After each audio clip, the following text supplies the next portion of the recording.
on the record, right? Yep. We'll call the meeting to order. We have a number of people in the room. We'll start with Mike and go around to your right. Everybody introduce themselves. All right, Mike Schmidt. Susan Amesbury from DOJ. Greg Hazard, Meeting Commissioner from Wayne County. Dave Packer, Oregon Judicial Department. Ross Caldwell, CJC. Ben Wyatt, Grant Coordinator, CJC. Alan Dardo, CJC. Courtney Riggs, CJC. Kelly Officer, CJC. Carol Larson, CJC. Paul Egbert, CJC. Mark Amish. It's just like a CJC. I know. And on the phone, Lee, are you there? Can you hear us on the phone? This is Rob Sven. Can you guys hear me? Yes. Yep. Anyone else? Kiki Park Rose is on the phone. All right. And Lee, are you there? Apparently not. Okay. She was calling from Mexico, so. All right, that's problematic. Good there, try that. We will call the meeting to order and start with our, I think we're going to go in the same order that the agenda is, isn't it? Yeah, and if I could do a few introductions, because we've got a couple people. So, so first of all, everybody, thank you for being here, and happy news in the Criminal Justice Commission. Tiffany Quintero, one of our grants coordinators, who you all know, is not here today because she gave birth over the weekend to her little baby girl, whose name is Lilia. We think it's Lilia. Could be Lilia. Yeah, we just got a text message, so we haven't actually talked with her, but mother and baby and everybody's doing really well, so we're really excited about that. And Julie has a card, which I asked her to bring over, so at some point we'll be passing around a card, and if you all are here could sign in that, I'm sure she'd appreciate it. Also, we have two new people since the last time the commissioners got together, so I'll let Madeline Dardo, if you want to say something about yourself or where you came from, when you joined the commission. I know, right? Sure. So I've been with CJC since October 1st. Prior to that, I was working in the legislature in the House Majority Office, and then before that with Representative Jennifer Williams. Oh, nice. And then to Madeline's right is Courtney Riggs. So I started November 1st of November, and I came from Arizona, working on my PhD at Arizona State University in criminology there. And I'm excited to be in Oregon and working for the CJC. Oh. And with that, that's all my announcements. Okay. And Susan, you're going to share a little wisdom with us on racial and ethnic impact statement rules. And just so you know, Mark Getty is here on the line. Oh, thanks, Mark. Did you want to tee this one up? Yeah, so this is a bill that passed out of 2013 session. And it does require that the Criminal Justice Commission promulgate rules to implement racial and impact statements. That was overlooked. We have not, up to this point, done any rules. So when Susan and I saw that, I think maybe even Kelly pointed it out to me at one point and said, hey, we need rules for this. So we have done these statements. In the 2015 session, we had 4 requests for racial and ethnic impact statements. We have an internal procedure in the office. We have a form that you can download off of our website and fill out and sign. So we make it very easy, and we've done this 4 times. But what we haven't done is actually promulgated any rules. So I reached out to Susan and I said, can you help us draft up some rules for the racial and ethnic impact statement so we are compliant with the statute, and that's what we have here. And the statute is automatically repealed on January 2nd of 2018. So these are kind of limited duration rules anyway. Did you send this out to folks? All right, so I took a crack at drafting some rules to implement the statute. The rules pretty much follow the statute. I didn't really add a whole lot extra, especially after talking to Mike, and he pointed me to this form that was online. It sounds like folks are using the form pretty nicely. So all that we really did here was, first of all, we did make the rules retroactive to January 1st, 2014, which was the effective date of the legislation, so that they will cover all statements that have already been done, as well as the ones that are going to be done in the future. And other than that, we defined a couple of things in the rules. Criminal offender population is already defined in the statute. We put it in the rules anyway because of sort of one-stop shopping. People can just check the rules instead of having to look at the statute. Racial and ethnic impact statement we defined using the exact language of the statute because the bill says what a racial and ethnic impact statement has to contain. So we just put this all in the rules. And that's really it. There's not really anything in these rules other than the retroactivity to January 2014 that isn't just lifted word-wise from the statute. So I asked Susan to come here and talk to us about all the rules that we're going to go over today, but not with the intention that we vote on it because we have a lot of work to do on the grants, and I want to make sure that we have enough time to do that. But that if everyone can take this, now we can answer any questions on it, of course. But take this and go back, and then we can find another meeting, and maybe even by phone, where we would come in and just vote on the rules. But to at least give you all a chance to read them, marinate on it, see if there's anything that you think should be in there that's not. And then we can come back in, like I said, about a month and just take this up and vote on it. Exactly. So if anyone has any questions about it, or decisions or things we made, I think what Sue said, I mean, we really just mirrored the statute as close as we could. So I don't think there's much liberty or creativity in what was written. But take it back, read through it, and if you see something that you think ought to be in there, you can just shoot me an email and I can tee that up for our next meeting. Okay. Yeah. I have one small question. Is the combining of juvenile delinquents and adult offenders one of the things that the statute mandates? In the racial and ethnic impact statements? Yes. Because I see that we have here as a definition for criminal offender population, it seems to include juvenile delinquents as well as adult criminals. It's right here in the statute. All persons who are convicted of a crime or adjudicated for an act committed by an adult would constitute a crime. So it's done that way by the legislature. Thank you. Okay, is somebody else joining us on the phone? Lee is. Okay. She says we can hear her. Okay. Hola. We were assuming you're there, you just can't. So we're just going to talk to each other. Text Paul. Okay. Anything else on that, Susan, at all? On the racial and ethnic impact statements, no. Right. Specialty court 1 year award updates. Paul. Okay. Hold on. No, So, not that one. so Susan also has 2015 crime changes that we need to do. So racial and ethnic impact statements, that's that. But I've asked her to come here and talk to us about the changes made in 2015 that we will have to rank certain crimes. So I sent that out to everybody, or Julie sent that out to everybody, I think a day or two ago. This one's more complicated. Yeah. So like Mike said, the goal today is not to necessarily actually classify anything. I'm just going to quickly run through what changed in all of these crimes and maybe talk a little bit about how they are currently classified. And then folks can sort of let it simmer. And if you have thoughts on it after the meeting, and if you want to email Mike only and not conduct any kind of public meeting via email, that would be fantastic. Lane Howdy, once again, leading in bad law. You guys are really, hey, but it's really edifying the rest of the state as to how it ought to be done. No, how it's not done there. I know, right? There was a chart that was sent out that I put together, and I'm just going to kind of run through that for you folks.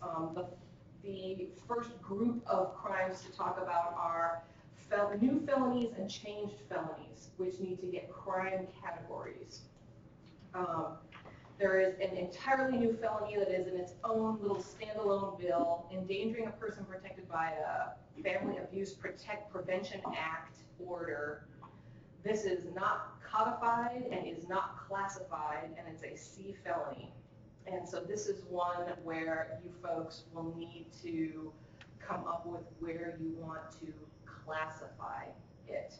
I don't really have any assistance on that point because there isn't a current crime to sort of base it off of, unless there's anything you can come up with when you look at it to compare it to. Next one, Senate Bill 188 is unlawful dissemination of an intimate image. This is another brand new, all bold-faced crime, not put in with anything else. Usually it's a Class A misdemeanor. It's a Class C felony if you have a prior conviction for the same offense.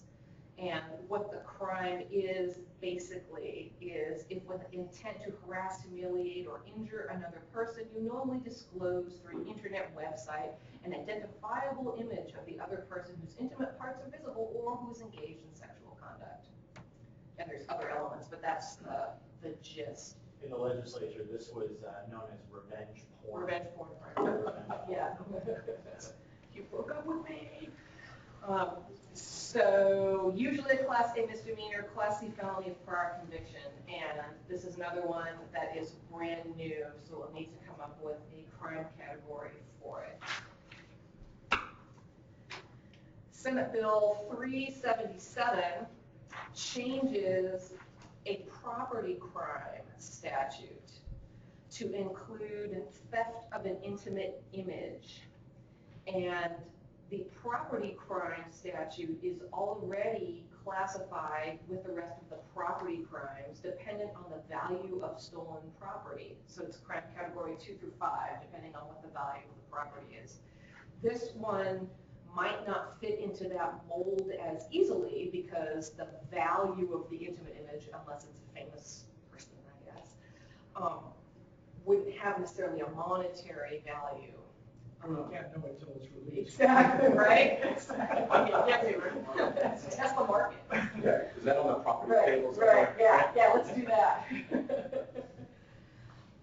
So the decision point for the commission is going to be if whether you want to leave it depend on the value of the property, because this crime falls within sub 2 of 164.377, which is automatically categorized as a property crime. So if you want to pull this one out and classify it by itself, that can be done, but it's something to consider whether you want to do that or whether you want to just vote to put it in the property crime listing with all the other crimes under the statute. Senate Bill 385, possession of a firearm or dangerous weapon in a public building or court facility. This is a C felony and it's a change to an existing statute. The existing statute dealt with court facilities, and this adds a subsection in the statute for local court facilities. And local court facility is defined as a justice court, municipal court, probate court, or juvenile court. And it makes it a crime to intentionally possess a firearm in that building if the presiding judge of the local court facility is entering an order prohibiting that. Violation of a different part of the statute, subsection 1, which is possessing a loaded or unloaded firearm in a public building, is categorized as a crime category 6. Right now, this would not automatically fall into it because that is specifically subsection 1 of the statute, and what we're talking about is in subsection 2 of the statute.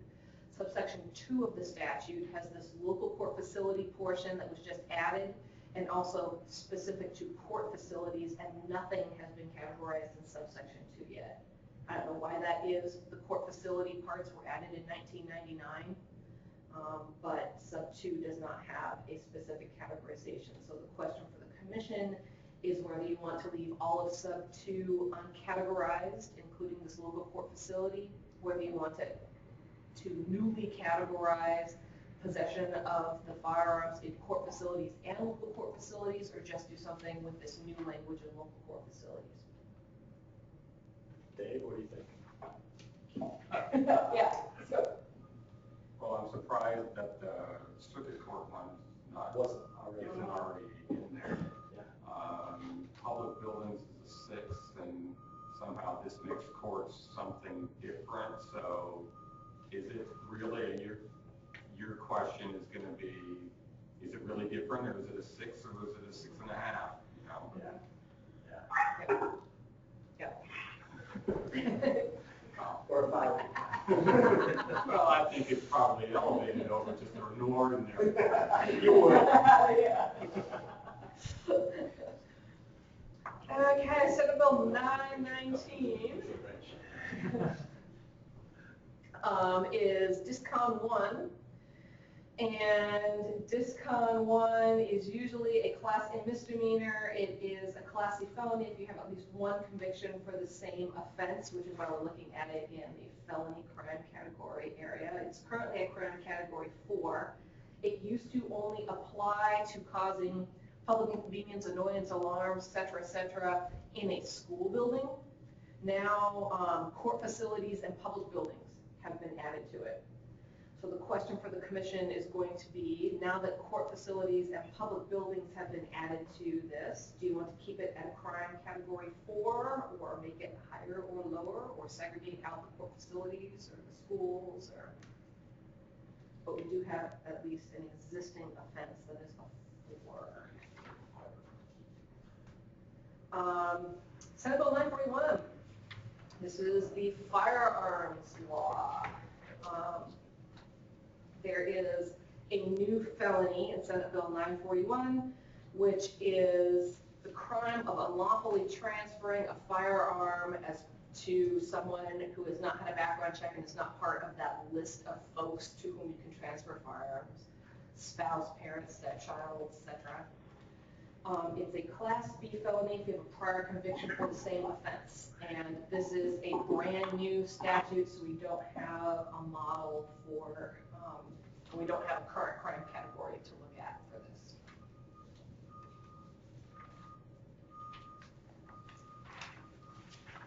Invasion of privacy. First degree invasion of privacy is a Class C felony. Invasion of privacy used to be just a Class A misdemeanor.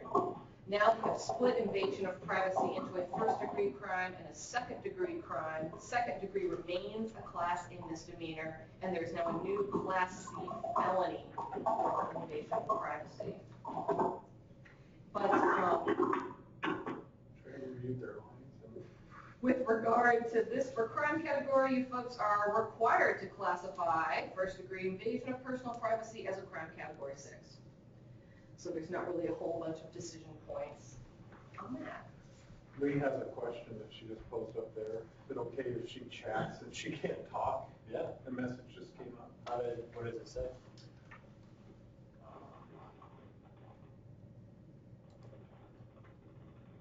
Great, thanks.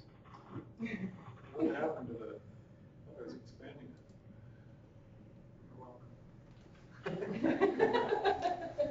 it. No problem. We'll try to figure it out. Okay. Keep going. I'll keep plugging away. Luring a minor, currently a Class C felony. They added a new way in which you can lure a minor, in that the statute did not used to speak to, but what happens if the defendant just thought the person was a minor, but actually was a police officer posing as a minor? So now that has been added to the statute. And the question is whether or not the commission wants to keep categorizing the crime as a crime category 6 with that new way of committing the crime in there. And there's crime of purchasing sex with a minor. That's a similar change. It's a Class C felony if you have no prior convictions, a Class B felony if you have prior convictions. None of that is new. The new thing is that purchasing sex with a minor used to be the crime if a person pays or offers or agrees to pay a fee to engage in sexual intercourse with a minor. And now it has been added, or a police officer posing as a minor, or an agent of a police officer posing as a minor.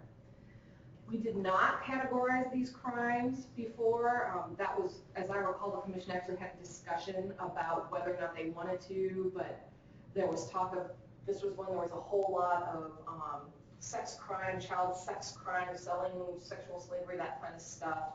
There was a discussion of maybe doing a chart and categorizing based on the chart. And eventually, I think what was decided was to leave them purposefully uncategorized because the facts of each case are going to be so different that it might make sense to let the court categorize these crimes. But the commission can revisit that if it would like to, and it can categorize these crimes if it would like. House Bill 2693, sexual assault of an animal. Used to be a Class A misdemeanor, now it's a Class C felony. So as a Class C felony, how does the commission want to categorize it? Is this the same statute where half dozen years ago or so we finally outlawed bestiality, or is that a different crime than this, do you know? Sexual assault an animal if the person touches, contacts, or causes an object to another person to touch or contact the mouth, anus, or sex organs of an animal, or an animal carcass, This must be the same thing. for the purpose of arousing or gratifying the sexual desire of the person. So it was misdemeanor, now it's felony. Was a misdemeanor, now it's a felony. And they added a new crime as a misdemeanor, which we'll talk about in the person crime categories, which is encouraging sexual assault of an animal. Marijuana crimes, do you want to just, maybe I'll do those all at the end. Yeah, that's fine. We'll skip marijuana for now. Coercion, they had a new way to commit the offense of coercion. Previously, it was basically if someone threatens to do physical injury to a person or cause damage to property or engage in conduct constituting a crime. And now, if you threaten to unlawfully cause physical injury to an animal, that can also constitute coercion. I called them and gave it to them. I called the city office. It's leader. Lee, I think that's you. Lee, can you hear us? I can. Can you hear We me? can hear you. Mexico. Yay! How about that? I guess it's you. Now we can. No, we can't. I'm short-lived. Coercion is currently a crime category 7 if there is a threat of physical injury. That before, of course, meant physical injury to a person. The question is now that unlawfully causing physical injury, threatening to unlawfully cause physical injury to an animal has been included. Do you still want it to be a crime category 7 for threat of physical injury? Should it be crime category 6, which is no threat of physical injury? Do you want it to be something else? So you threatened the animal? It's basically you threaten a person if If you're you going don't to do harm this, an I'll animal. shoot your dog. I'll shoot your dog. I'll go get your backyard chicken. I see. Yeah. See, the animal just, either way. Yeah, the animal doesn't know. All right. Yeah, compels or induces another person to engage in conduct from which the other person has a legal right to abstain or abstain from engaging in conduct with his legal right to engage by means of instilling the other person a fear that if the person refrains from the conduct or engages in the conduct, the actor will cause physical injury to some animal, any animal. House Bill 3469, felony strangulation. Despite my double checking the chart, of course I had to get something wrong. And so in the chart, I said this was 163, 187, 1E and 1F. It should be 4E and 4F. These are new C felonies. And strangulation was already a C felony. This adds 2 new ways in which it can be accomplished to make it a felony. And one new way that strangulation can be a felony is if you have at least 3 previous convictions for certain offenses, and strangulation has been added to that list of offenses. Previously, to have felony strangulation, you could have at least 3 previous assault 1s, 2s, 3s, 4s, or menacings, or any combination thereof. Now, strangulation's in that list. And also, if you strangle someone knowing the victim is pregnant, that is also a felony.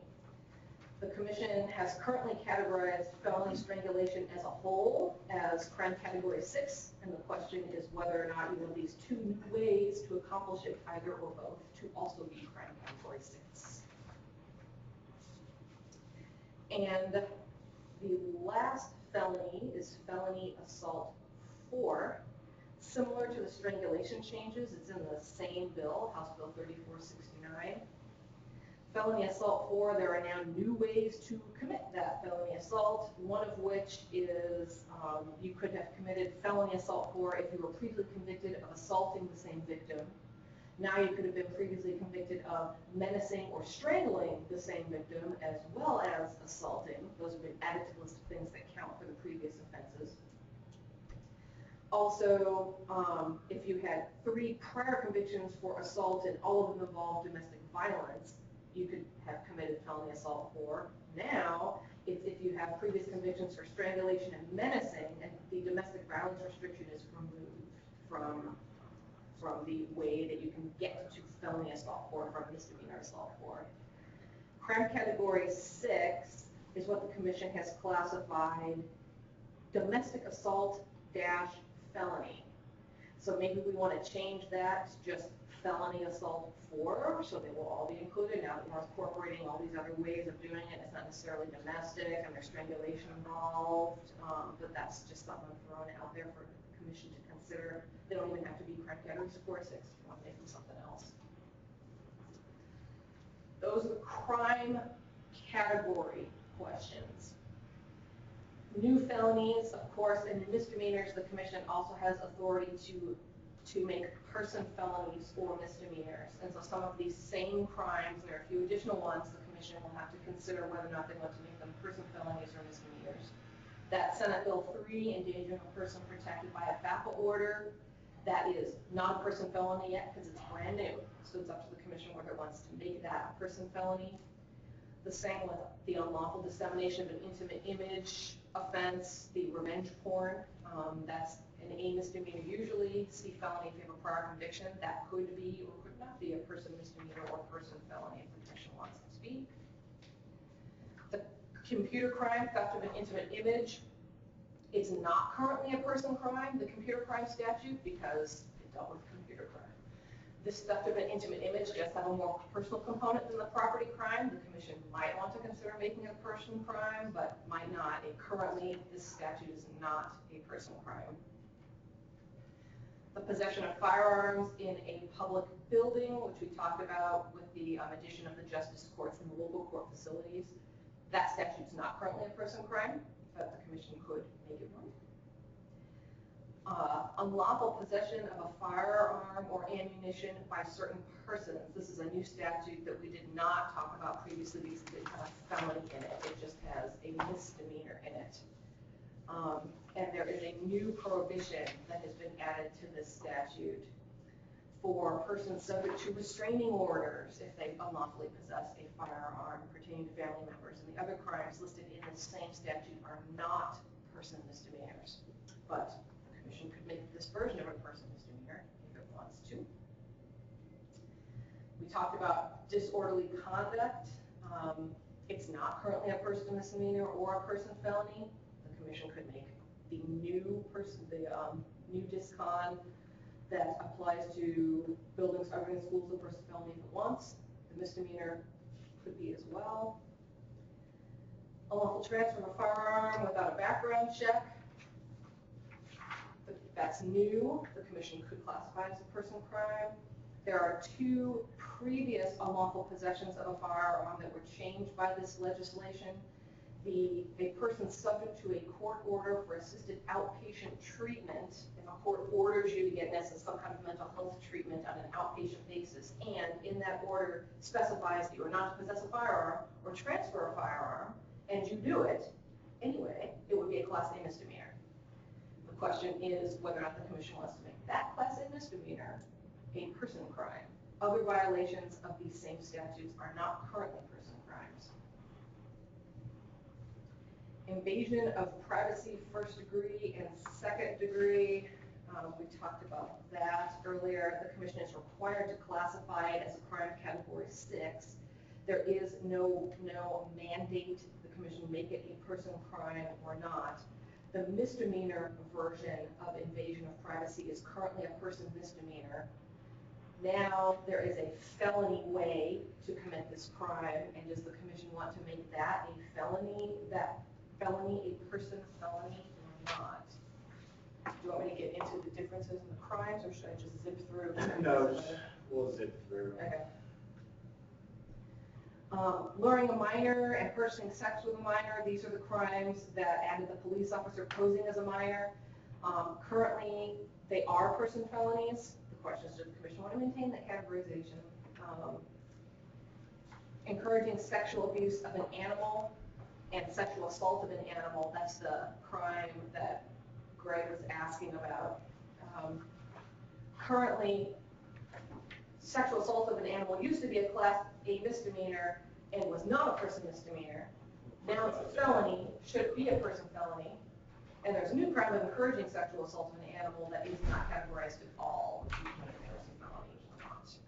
I remember we actually debated that. Yes. Before, because there was Yes. concern that people who commit domestic violence are ones that are likely to be engaged in this kind of conduct. And I remember Walt Beglau brought up that point, and didn't ultimately make it a person crime, but I remember there was discussion. There was extensive discussion. I think Heidi Moët actually had requested this before she started her new position. They sort of wanted that. Marijuana crimes, we'll get to coercion was changed to include that adding physical or causing physical injury to an animal. Coercion as defined in crime category 7, which is with a physical injury component, is currently a person felony because previously the personal injury component was to a person. Now that they've added threatening to cause, putting a person in fear of causing physical injury to an animal as part of coercion, does the commission want to make that way to commit coercion a person felony or extract it from coercion as defined in crime category 7? And the same with the felony strangulation offenses. Those should be changed to sub 4 instead of sub 1 as I put. Currently, felony strangulation is a person crime, and the question is whether or not you want to maintain that categorization with the new ways to commit it. And the same with felony assault force. So before we launch into marijuana, and this is going to be very brief on marijuana, because there really isn't a lot of discretion for the commissioners in that bill, but are there any questions up to this point that we can answer, especially while we have Susan here? Is our process going to be voting on these things at our next meeting? Yes. So the idea is that to introduce it now, kind of tee up the issue. Susan put together this great chart so you can really see bill by bill and whether or not it has an emergency clause or not. So some of these aren't even in effect yet, but some of them are. And then the kind of decision points for the commission. So we wanted to give this to you so that you could sit on it and think about it and marinate for a little while. But then at our next meeting, we come back and actually engage in the discussion of what to rank these or person or not. And since these have been distributed for this public meeting, it's okay to involve others in discussions about these issues, right? I mean, it's a public record now. Yeah, these are, and I mean, this is really just teeing up what the legislature has given to us as our job to do the ranking. So it's been compiled in one place. This was all information that was out in the public beforehand. But yeah, absolutely. We can share this. Any other questions? Okay, we'll turn pretty briefly to the marijuana crimes. There was a section of House Bill 3400 that was labeled crimes, and it dealt with marijuana crimes like unlawful manufacture within 1,000 feet of a school, unlawful delivery within 1,000 feet of a school, unlawful manufacture of marijuana, unlawful delivery of marijuana, unlawful possession of marijuana or marijuana products, and various felonies for possessing counterfeit substances and this kind of stuff. There were changes made by House Bill 3400 to those statutes to basically, as everyone kind of knows, reduce the level of criminality that is attached to marijuana in most circumstances. It's still just as bad to manufacture marijuana within 1,000 feet of the school. And they stayed Class 8 felony for school stuff. Otherwise, how you can commit these crimes has changed, but the commission is required to classify all of these crimes in a certain way because there is a statute, ORS 475-900, that mandates that the commission classify violations of statute X as a crime category 8 and violations of statute Y as a crime category 6 and all of this. And so even though all these statutes have changed a little bit, the commission is required to classify them in certain ways. So at the next meeting, when we have more time, or if you want, I can get into, in the little handout that you got, I sort of outlined how the crimes changed, but really the commission has a mandatory duty with regard to how it's going to classify these things. So while you might want to understand how the crimes change for academic reasons, the legislature's already said where it has to go. You could, as the commission, decide to make these crimes person felonies, person misdemeanors. None of them were before, and so now that the culpability has either stayed the same or been reduced in severity, it seemed unlikely to me that you folks would want to elevate them to person crimes when they weren't before, but it's in the commission's discretion to do that.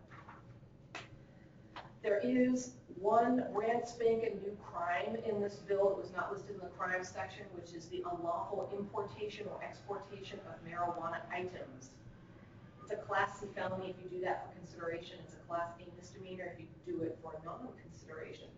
So for the Class C felony version of unlawful importation or exportation of marijuana items, the commission may want to consider where to categorize it because there is not a mandatory categorization right now. And whether or not the commission wants to make either of those a person crime. That's in a little mini chart at the end of your marijuana handout. And also, there are 3 crimes: aggravated harassment, unlawfully disclosing the contents of intercepted oral communications, and aggravated murder, that had as one of their elements doing something to or by a peace officer or a police officer. And the list of police officers and various people who are sort of like police officers used to include liquor enforcement inspectors, which are the old CC people who go out and enforce the alcohol laws. Now, because there are marijuana enforcer people too, the terminology in those statutes was changed to regulatory specialists.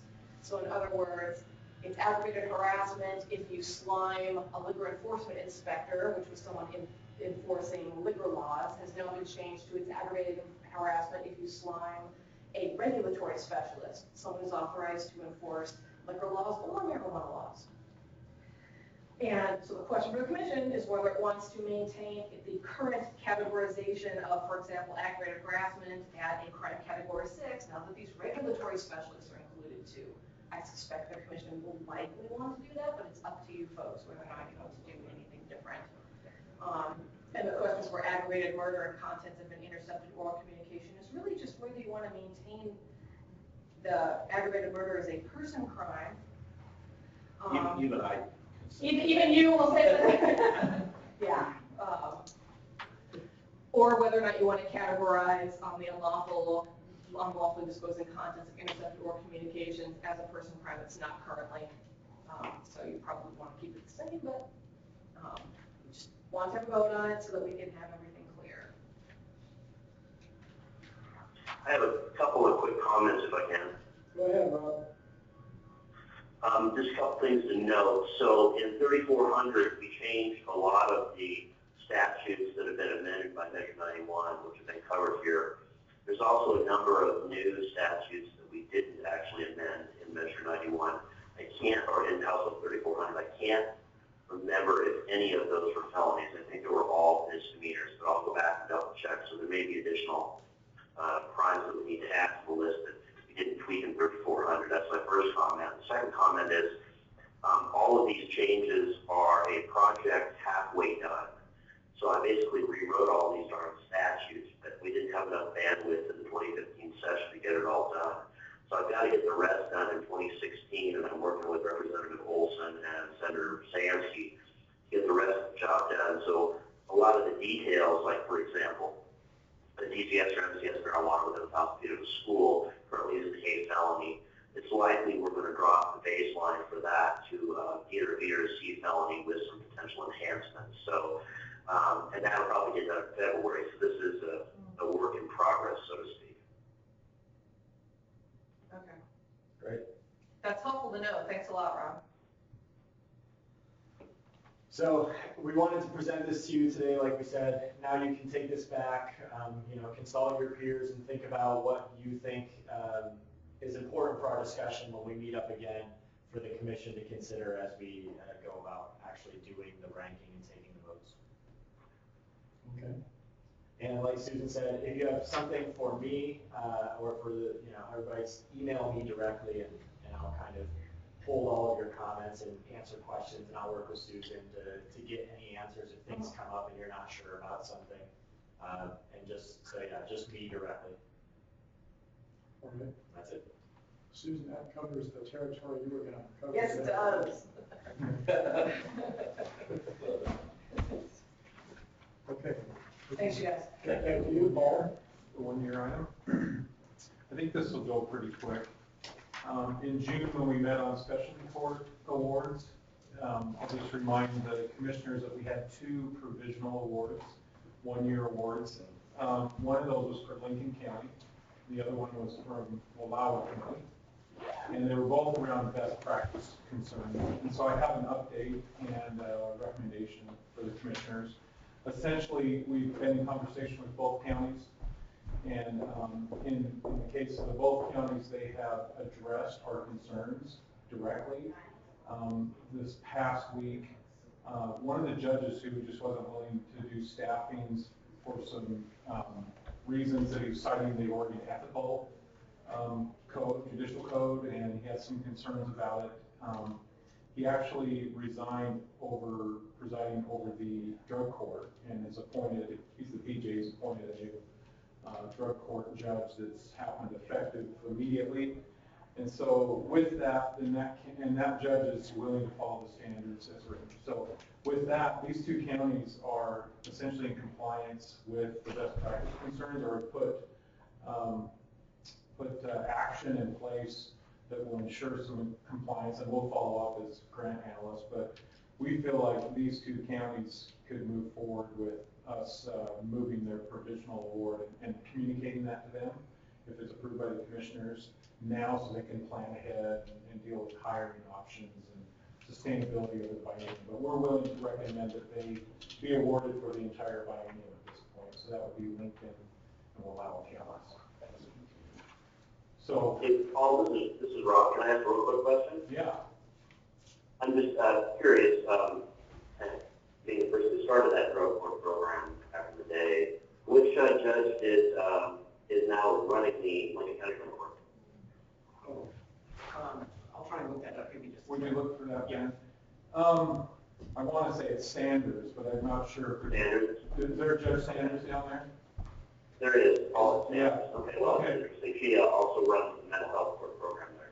Yeah, and Judge Bradford's going to stay on with Hope Court, but he's assigned Sanders, and she's already making arrangements to kind of indicate the day for staffings and moving forward with that. So we were pleased with this outcome in terms of we will now have a judge that engages in best practices and go forward from there.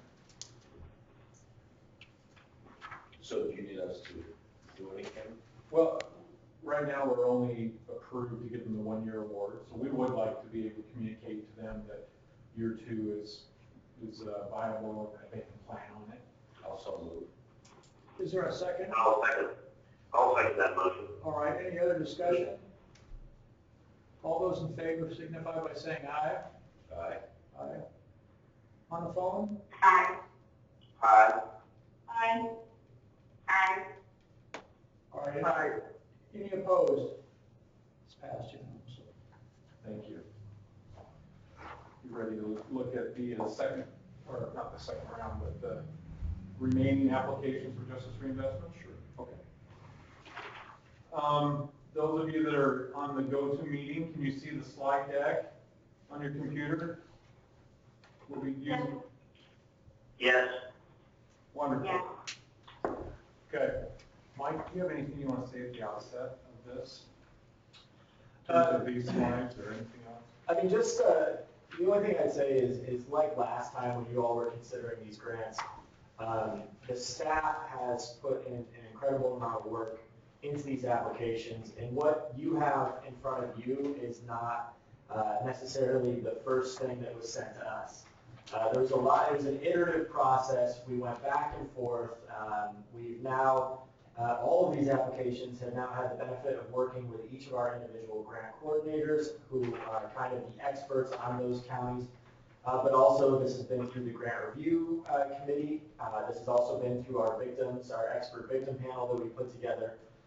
And so hopefully you all have gotten a chance to read through these, but really feel free as Paul goes through the slide deck to ask questions because there's a good chance that those are questions that we ourselves have already asked in our conversations. And as we go through and present, I know each person who's in charge of their counties, minus Tiffany, of course, will be going through and giving you a little context, but feel free to ask more questions because they put in a ton of work, and hopefully these applications are to a place where you all are comfortable with supporting them.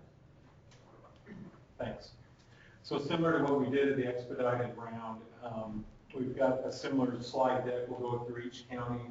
There'll be a summary slide of their investments. Not a lot of detail, but we can pause along the way, like Mike mentioned. So this is a statewide look at prison use, and you're going to see that regionally throughout the slide deck. Just a reminder, we're looking at community-based programs and victims 10% here in terms of what the applications included. Our final deadline was October 14th. We reviewed those through October 22nd to November 5th. We did work and exchanges with them on their proposed outcomes and outputs to help us inform the kind of reporting procedures we want to do with the counties. The victim panel reviewed it November 9th, the grant review committee 3 days later on November 12th. All of the counties remitted their 3% money with the exception of Multnomah, who have an evaluation proposal.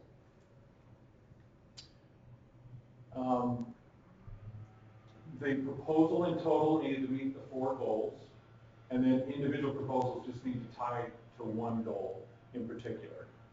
So we made sure that that was the case in all the applications.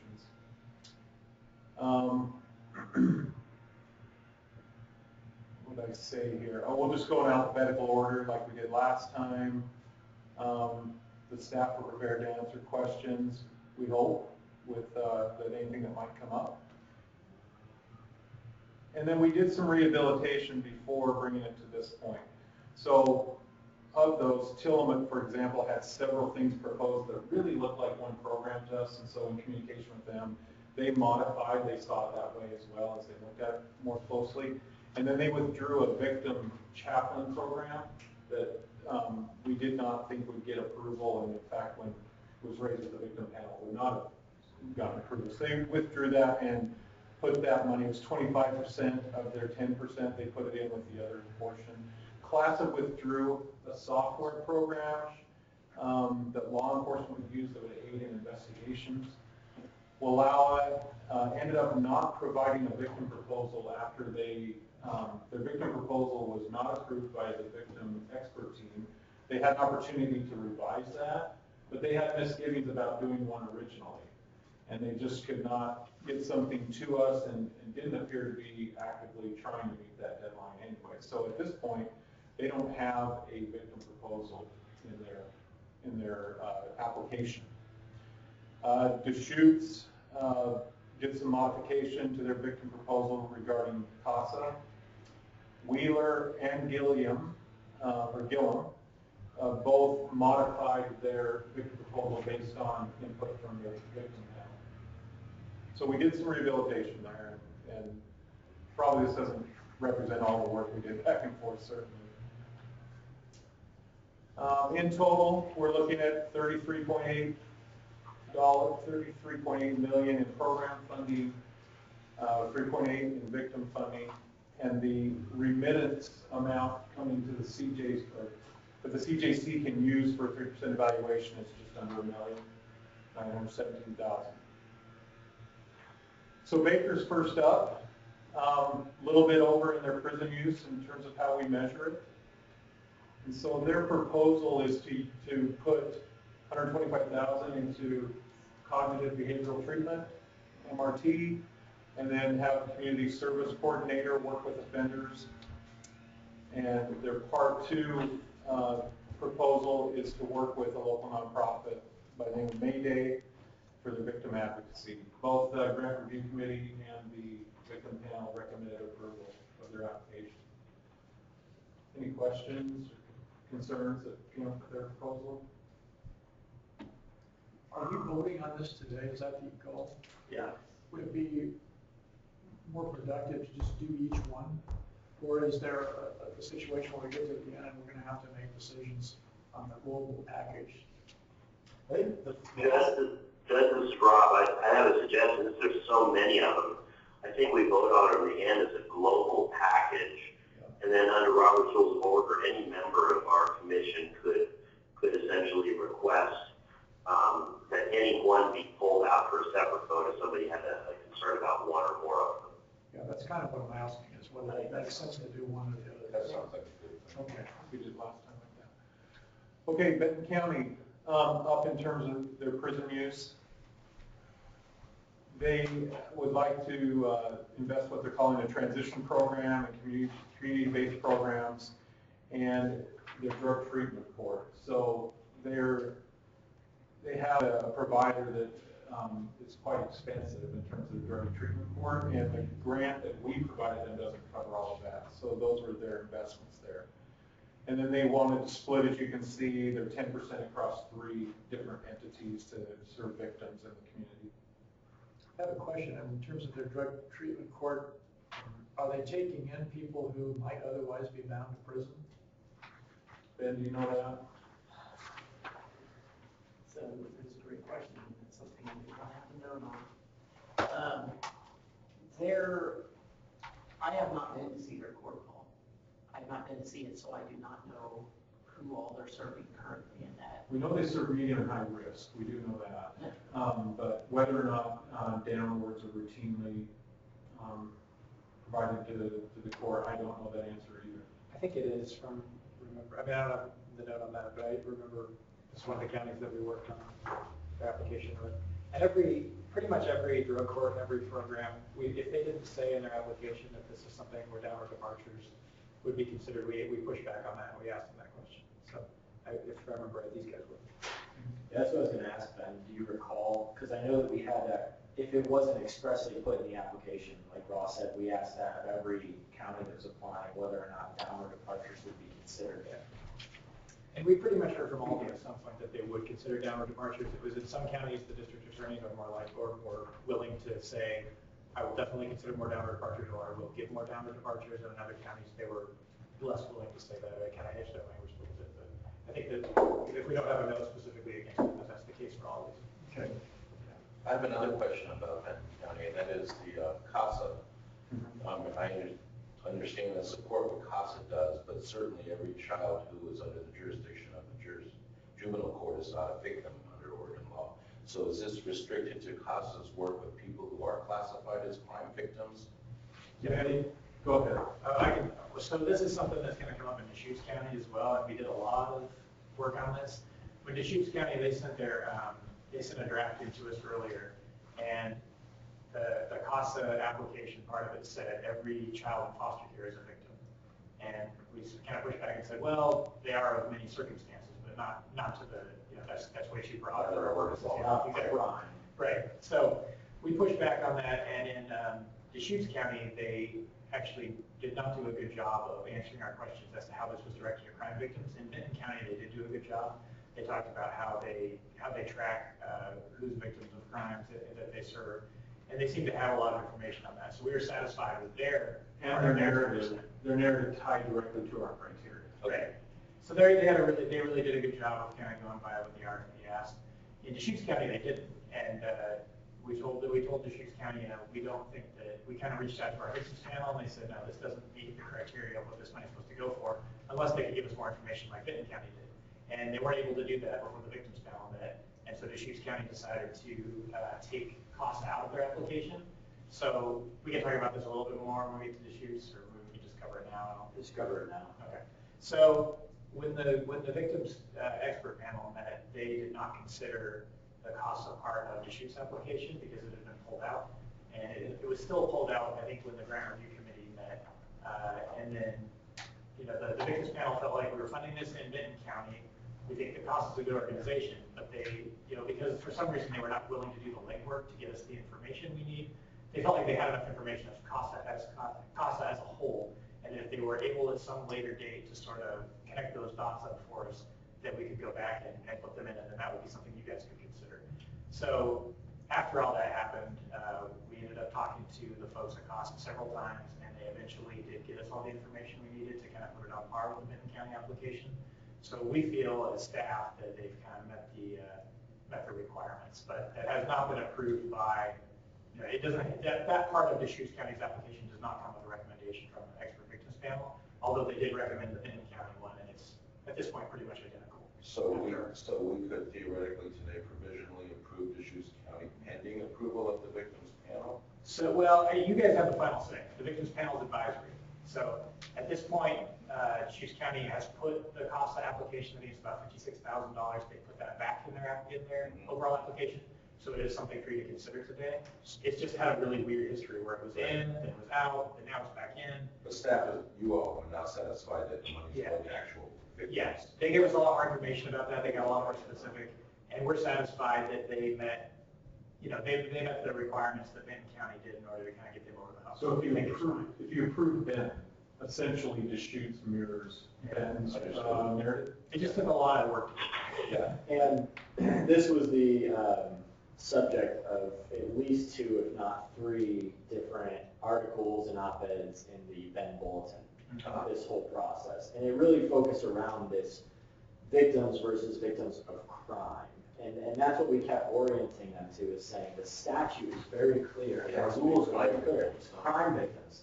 And not all children in the foster system are crime victims. That was my great. Exactly, and so we felt like Benton really tied, and they have the tracking and everything that makes us comfortable that this money will be allocated to victims of crime. And now that Deschutes has finally come back around and answered our questions and told us how they are going to make sure that this money goes to serve those specific children, now we're comfortable with it. Understood, thank But you. it's taken quite a bit of work. And I think with the expert victim panel, part of what they were concerned about, they didn't want CASA to be sort of a casualty of the process, because they do think that they are doing the right thing and they're doing things that match up. No, I think they're doing good work too. Yeah. It's just a matter of, we need what we need so that we can present it to you guys in good faith. I just want to circle back around to answer the downward departure question. Yes, they specifically mentioned downward departures for Benton County. I had to reread for a little bit, but it is in here, along with other folks that are not facing downward departure but a high risk ID. Good, thank you. Okay, so both these came with the approval. Clackamas prison use up in the yellow there. So I should just, about this, all of these charts, and you all probably know this from the presentations that we've been giving, but these are the Measure 57 property and drug crimes, not all prison usage in the county, but specifically those 3194 targeted crimes, just to be clear on that. That's helpful. All right, so Clackamas has a transition center and short-term transition leave program that you can see the bulk of their funds are headed towards, and then they have a substance abuse program through community corrections.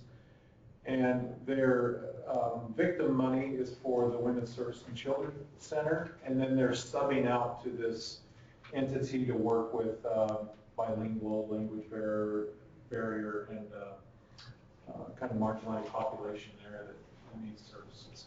Anything you'd add in the Part A, Madeline?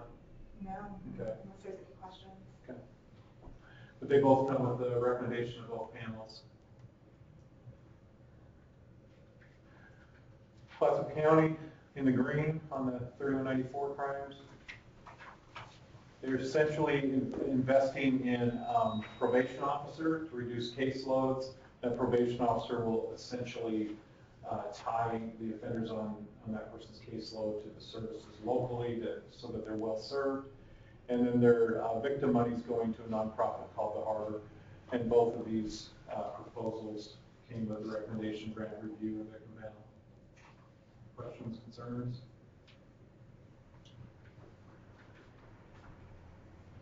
Columbia's up, over 10%. Oops. Columbia essentially, in their proposal, wants to do something similar to that initiative that we called evidence-based decision-making, the federal initiative that we looked at applying for and did apply for as a state, where they want to map their system and do system coordination so that they are optimizing their evidence-based practices locally. And then they want to split their victim service money between two nonprofits. Any questions on CLACSA? So Columbia's going to take your money and then get a grant or a contract with somebody to do that mapping in their community? Is that what they're going to do?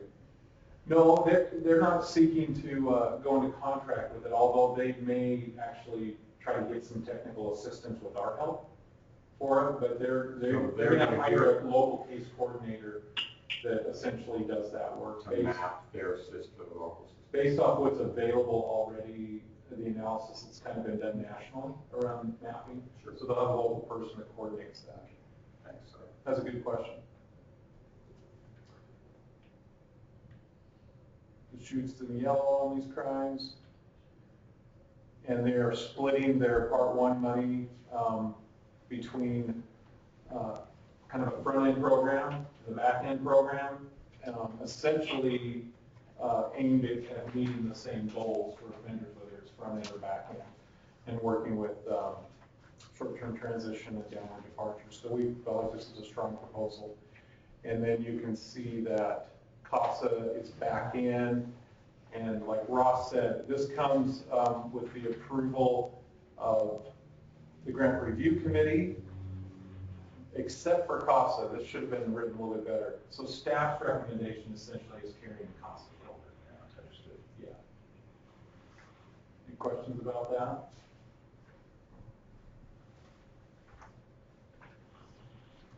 Gillum, can you see their prison use?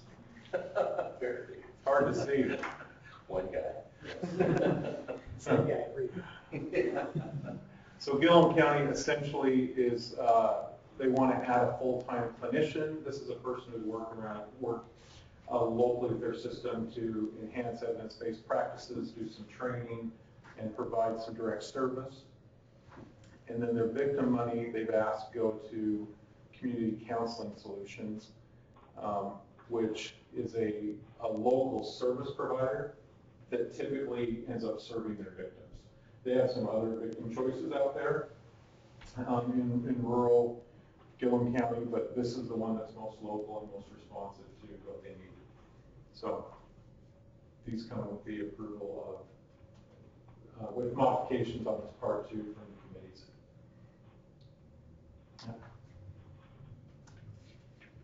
Harney County's up in terms of their prison use. Harney County wants to invest in transitional housing. I think they have 13 offenders that are targeted to come out of the next biennium. They were only able to serve 3 last year, so this is going to make a big difference in them accepting people coming out of prison. And then this is our first reentry court. They're going to establish a reentry court, probably use the same players, same group that works with their current adult drug court. And so they're investing a little bit of money in there to help with staff positions, and then their local nonprofit, Harney Hope, would get their 10% funds. So these came with the recommendations of the 2 committees. Questions, concerns? I feel bad I'm moving so fast through these, but Hood River up in terms of their prison use. They've got 4 programs. The Northport Jail that serves several counties out there, they're using a program, they're going to implement a program that's been implemented in a couple other states. And they have a new kind of jail commander or something similar in that position who was part of implementation in another state. So he brings his expertise to running this in Northport. That made it in. They have this kind of cell phone tracking monitoring system called Telemate Guardian. We did a lot of back and forth with them because we were confused about what offenders they were targeting. They're really looking at some low-risk offenders. We were kind of hopeful they'd use it on medium or high-risk offenders, but still decided to support it. The grant review committee supported it. So we'll see what kind of innovation that is in terms of working with offenders. The theory is by using this guarding software and cell phone that frees them up to actually have more in-person contact with offenders and need more contact. Their alcohol and drug program and short-term housing. I think, if I remember right, this is a county that has no housing available to it right now. So this is going to make a big difference on the back end. And Also, the front end out there, I think they have a hard time. Property so expensive out there, I think they have a hard time affording. Yeah. So we were in support, and the grant review committee was, along with the Children's Advocacy Center, with getting the 10%. Questions, concerns? Jefferson County up in terms of their prison use. So as a result of that, this was a strong application looking at downward departure supervision, a front-end program that involves risk assessment and looking at getting the right services around folks instead of sending them to prison. And then their part 2 application going to nonprofit Saving Grace, both recommended by the committees. Lakes Up, in terms of their prison use, they're starting and have started actually a drug court program. And so Mr. Ben Wyatt's been in an advisory role over these last few months in terms of helping them focus on the right things, and they want to put money into that, and they would be serving folks that may end up in prison by running them through drug court or getting them the treatment they need.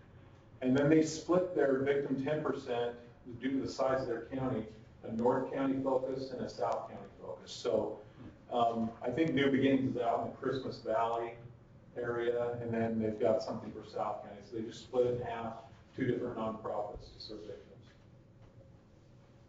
That came with the approval of both committees. Lane, if you remember right, we awarded Lane with all but $130,000. This was a batter intervention program we had some concerns with, and so as we worked with the county, they provided us information, kind of made their case for how this might be different than what we were perceiving about a domestic violence case and what we knew from the research. And so they did some work on this, and they enhanced their program and have changed it enough that we think it's something that should be supported now. It's focused on people that would end up going to prison. It's not focused on lower level cases. And they still felt it was important, so they kind of stuck with it and made some changes and modifications. Does anyone have anything else to add on this one? I just think that we had some staff look into the intervention that they're recommending. And while the studies, could be better, it still shows that it can be effective for the population. And then they did a good job of comparing it to the one they had recommended it before, basically contrasting it to that. And so I feel like staff in the county put a lot of thought into it, a lot of communication back and forth on this one. And our Dr. Lehman thinks it's promising now to see what happens with this study. So this came with the recommendation of the grant review committee. And it'll round out their application. So Mount Airy County, down in terms of prison use, wrote a nice application in terms of, the title of it's 3194 supervision, but essentially they're working to keep people out of prison with combined supervision, but also looking at how they can serve people through assessment and through getting the right services in place. So this was a nice application to serve on the front end, and then folks that are on probation. And then they put their 10% into Project Dove, local nonprofit, which the victim panel felt good about as well. Questions, concerns? Marion County, did you have the joy of reading Marion County? It was a long application. So they have 11 programs that they proposed here. I'm not going to walk through each one of these. My memory's not that good. It's okay, but it's not that good. What I would say, though, is they really looked at their application through the lens of their very highly supported from the community reentry programs and efforts that they've been doing over the last 7 years. And so what we noticed when we read through this application, it was missing some of the 3194 levers that we really felt were important around downward departures. They have a zero tolerance kind of policy that was active, and there was a lot of work that I know Mike and Ross did with deputies and with Walt here in looking at what they could do different on the charging side. But these programs will serve 3194 offenders and really build around this reentry kind of vision and program they've had in place for a lot of years that they feel good about and that has had a lot of positive outcomes. You can see number 7 here is what we call 416, and that's being replicated in Lane and Klamath.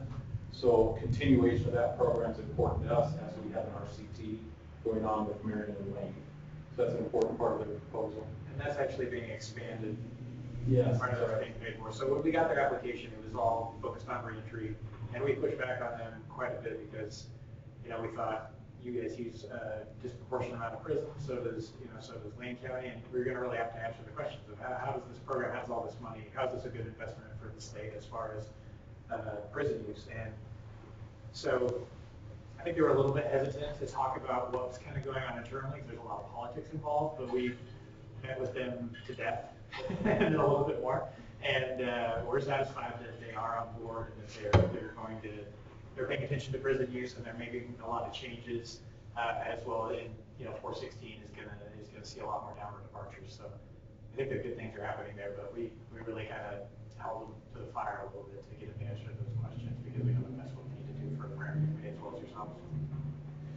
And then number 11 is pretty neat. They're actually paying for a victim assistance person that will be housed at the Center for Safety, Health Safety, but really will serve kind of the system side of things. And so they didn't restrict that just to their 10%. They used some of their Part 1 funds to enhance victim support services in the county, which we thought was really great. So their Part 2, they're splitting it between 2 nonprofits, and their Part 1 and Part 2 came with the recommendation of both committees.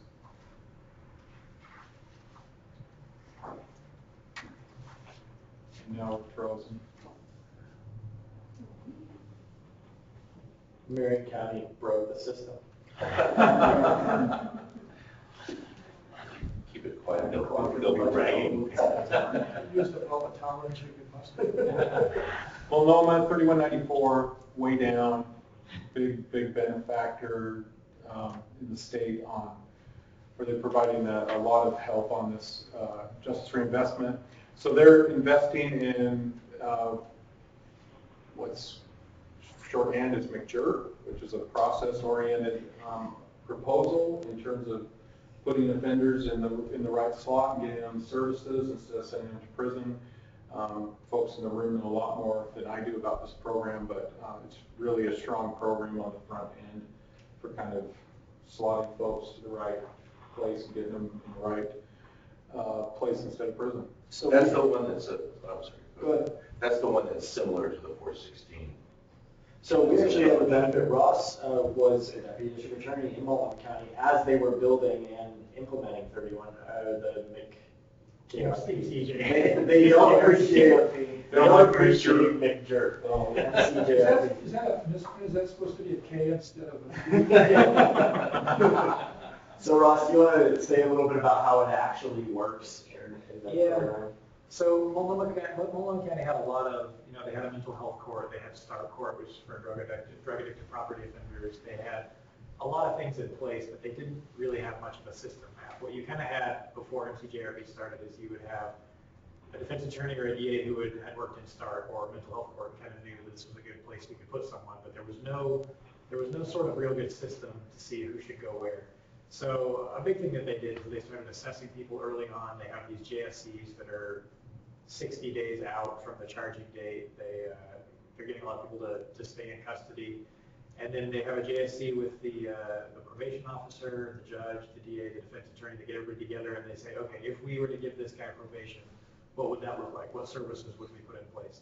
And this has probably gone through 7 different kind of iterations now. When I was there, it was on like 2.5 or 3, but it's continued to change and evolve, which I think is why it's been effective, is because when something gets clogged up, for a while they're only doing JSCs on Thursdays. And so Thursdays were completely booked up, and some judges wanted 3 hours for JSCs, and some judges wanted 45 minutes, and it kind of got very weird. So they've had a lot of sort of internal education, and it's really turned into kind of a thing where they map their system and they have sort of a flow and they try to determine what's the best place for people to go. One interesting change they've gone to lately is that for people that have, for instance, an alcohol program or alcohol problem, they have a Dewey intensive supervision program. Yeah. And they've started to let people into that even if they don't have a Dewey charge. So they're trying to go more problem-based and risk-based instead of charge-based. So it's kind of it's a really cool program. It's really evolving. I'm sure it's changed just while we've been sitting here. But the population that they also take some second-tier Measure 11 folks, so it's not all the Measure 57 drug and property people. But if you look at their population, I think they were originally, before this program started, about 47, 48% of these people were getting probation, and now they've taken it up to about 75%. So it's been a really, really big swing. It's actually even high as 50% of the would-be MCJRP eligible folks who are in prison. The only other thing I'd add that I think is pretty different about this program from other ones that we've seen is they have an agreement, and so this has taken, as you all have heard, many meetings at 7 a.m. on Fridays, and they go around the table. And so they all made concessions, and they all made different things that they were willing to do. But one of the things that's come out of this that I haven't seen anywhere else is 120 days. That first 120 days when you're put on probation and not prison is very high intensive supervision, to the point where they're actually even funding police officers who, if you stray, they are dedicated to going out and bringing you back right away. And I think, to me, that's very innovative, because one of the things that we see when, Kelly and I are looking at data, a lot of times probations fail in that first 90 days. People walk, and then they're not engaged, they don't do anything, and then a year later they're picked up and they're revoked.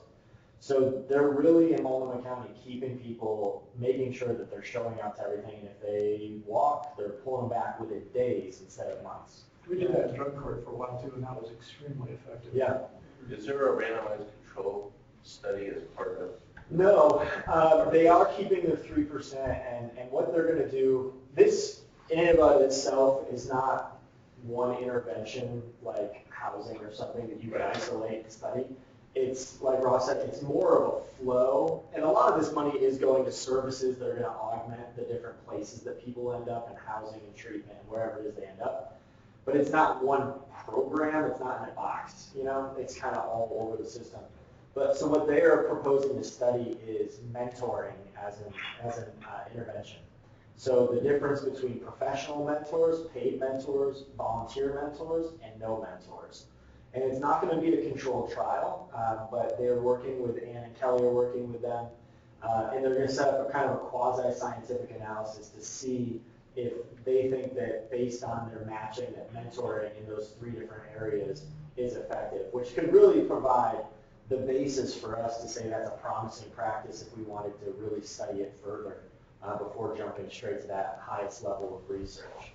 So we think it's a good proposal.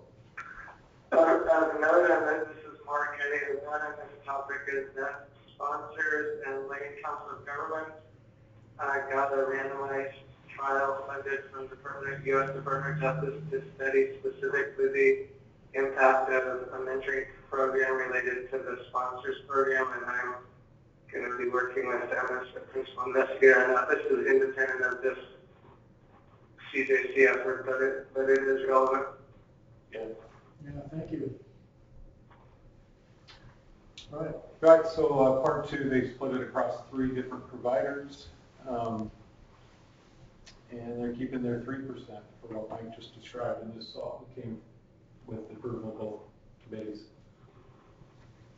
So is the first one, the Crime Victims Law Center, is that the one at Lewis and Clark? No. No, that's something different. It's at the Gateway Center. Okay. And I think you're familiar with one parties with Marty Myers involved. And what they're gonna do is basically have it to where there's legal services right there where people are already going for domestic violence resources. So it's kind of creating some, one more layer of one-stop shopping there. Yeah, Gateway's a pretty huge area with lots of different services through there. Any other questions about, I mean, this is our biggest proposals. Yeah, no. Okay. Sherman County, down in prison use. So Sherman County, what they want to do is essentially, we learned through their application, there's 1,700 households in Sherman County, and they're targeting outreach to every household in Sherman County to help them understand what's available in Sherman County on the public safety side. And then they're investing in their community corrections. It says Tri-County because Gillum, Wheeler, and Sherman combine their resources and services, and they have a lot of things in common, those three counties together. So, and then again, Community Counseling Solutions, the local nonprofit that's has a presence in Sherman County is the one they want to give the victim. That came with the approval of both committees. Tillamook, up in terms of prison use. Tillamook is investing in parole probation officer to lower caseloads, and they're also investing in treatment, so cognitive behavioral treatment, which is a smaller part of their investment. I said this is a rehabilitated application. They pulled a chaplain program, so all of their money now in the 10% is going to the Women's Resource Center, which I think is getting a name change. We heard that name is changing, but this is a local nonprofit that the victim expert panel supported. Any questions about Tillamook? Umatilla up, it's part of the eastern counties. So similar to what we saw in Lane County, they actually have a domestic violence program that they want to use. It has a lot of similarities in terms of philosophy to the thing that was approved in Lane County. They have a day management center, and they want to use it on some jail beds and post-prison supervision treatment. So this is rounding out a lot of different programs that they already have there and will increase their capacity. And then they want to give their 10% to domestic violence services that are identified nonprofit for DV services in the county. Anything else on Umatilla? I missed. It came with the approval of the two committees. Union County in the green. This was a proposal, if I remember right, a lot like Deschutes, kind of strong front end and back end kind of program, and really good proposal. And then they also are using part of their 87% Part 1 funds to beef up victim assistance services on the system side. And then their 10% they want to go to Mount Emily nonprofit. So it looks like a strong program to address 3194 stuff.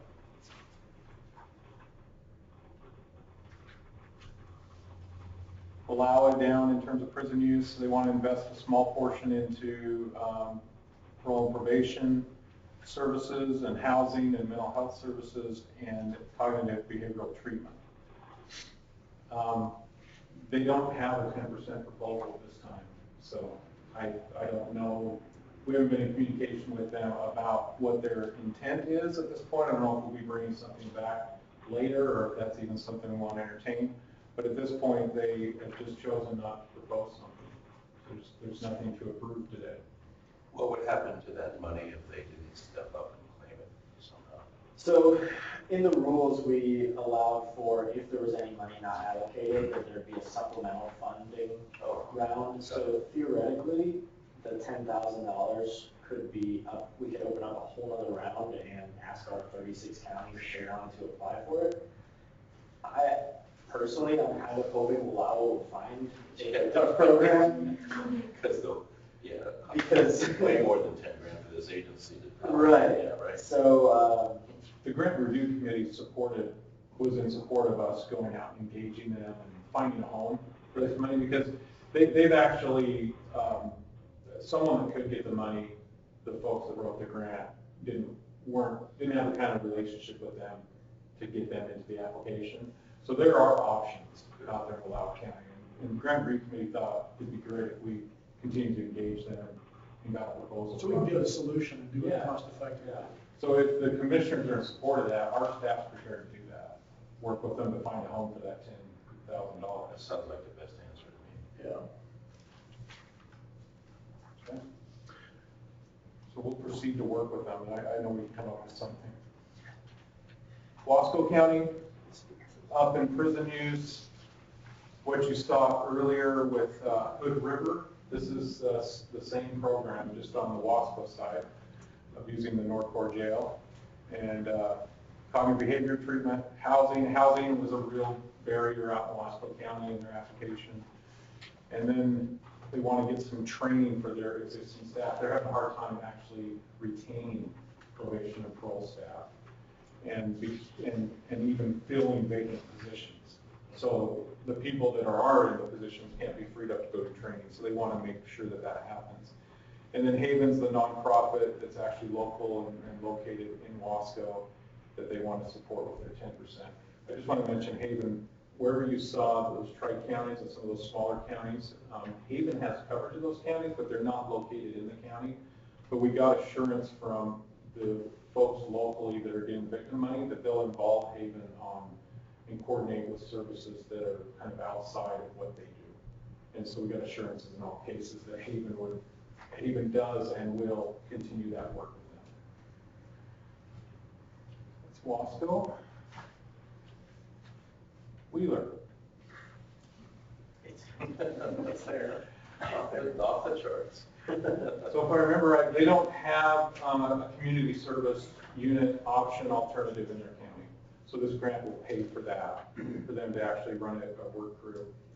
And then they actually wanted to take some of their Part 1 money and increase from $10,000 to $20,000 what they could do for victims through CCS. So the two panels were in favor of those proposals as well. And actually, just one thing, this program has been operating for a little over a year. Oh, it's a different county that doesn't have it. Right, this one has been operating for a little over a year, and they're really just viewing this as this is a 0.5 FTE for the supervisor, and they're really viewing it as an alternative to custodial sanctions.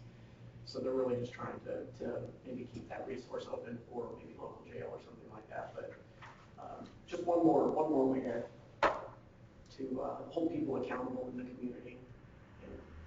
One of the tri-counties, it didn't happen before, so it's not this one. Sorry about that. You can see Wheeler doesn't use any prison in this area over the last, their 3-year average is 0. So the fact that they're investing in a community. Let's find out what they're doing and do it. So the community service makes sense. Something to do with the ratio of sheep to people. What you do is you just pick up your fossil and you keep going. No. So that's all the counties. I'll turn it back to you, Judge. Okay. So I guess I'll just entertain a motion to approve the package, the entire package. Do I have a motion? Apparently not. Oh, motion to approve by the heirs. Oh, there it is, okay. Is there a second? Somebody else. I second it, Mr. Rocco. Thank you, Rob. All right, any other discussion?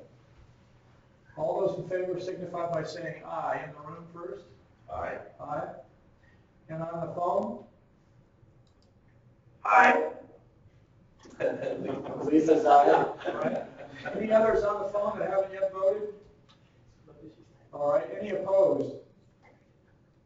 Hearing none, the package is approved. Great job. Thank you, staff, everyone. Paul and the grants team did all of this. Tiffany did lunch. We'll take the credit for it. Yeah, thank you, everyone, just so you know. Okay, and Mike, anything else that we've got on the agenda today that we need to? No, I think So what this does for us, obviously, is allows us to make the contracts with the counties.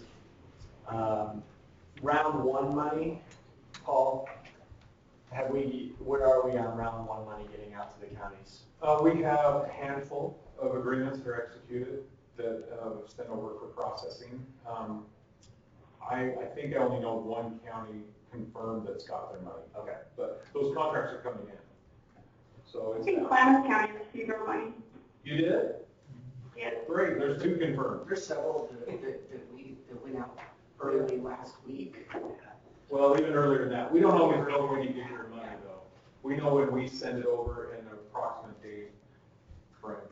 So that money is just about out the door, and for some of the counties who have received it, this is going to mean we're going to get these contracts turned around as absolutely fast as possible, because we want counties to be able to confidently hire the people and build the programs and continue the work they're doing. Obviously, we got a lot of feedback from the event that we had on Tuesday, and I think it's been very positive, really. From the counties and from everyone else has been, that this is possible, to the intake numbers that Kelly put up there, that we can figure this out. And so we're optimistic that with building these programs, getting these out, that this is going to work out, and we're going to keep the funding for the entire biennium. I think we feel really good about that. So I think we're in a good position. We're going to get this out to the counties as soon as we can. And that'll be the work that what we're doing from here on out. For all of you, there's the matter of the 3%, the money that we retained as a commission to study programs. And so as we were going through this, we were asking counties, hey, would you like something studied? Is there something that is in your county that you hope that we could evaluate? So we're going to be compiling that list and bringing that back to you all as commissioners to discuss where we're going to make investments with the 3% to study and to further research going on in Oregon around these areas. So we will work on getting that back for you for the next meeting, and then of course we'll deal with the rules and the rankings and the person crimes or not. Okay. Anything else? Any other commissioners have anything that you want to bring to the attention of the commission? All right, I want to thank all of you who were on the phone today. And Lee, I know it's hard not to speak up, but at least the comments come through on the screen. So you'll have to satisfy yourself with that for the time being. Have a good time, Bob. Appreciate it. Okay, unless there's anything else from the staff, we are adjourned. Thank you, everyone. Thank you. Thank you. Thank you. Thanks, Mark. How great is this technology? Yeah, that's This is unbelievable. It's so nice to be able to do this. I mean, they were able to follow on the phone with the presentation. I was corresponding a little bit with her, and she was saying, you know me so well. Your audio was such a tough one.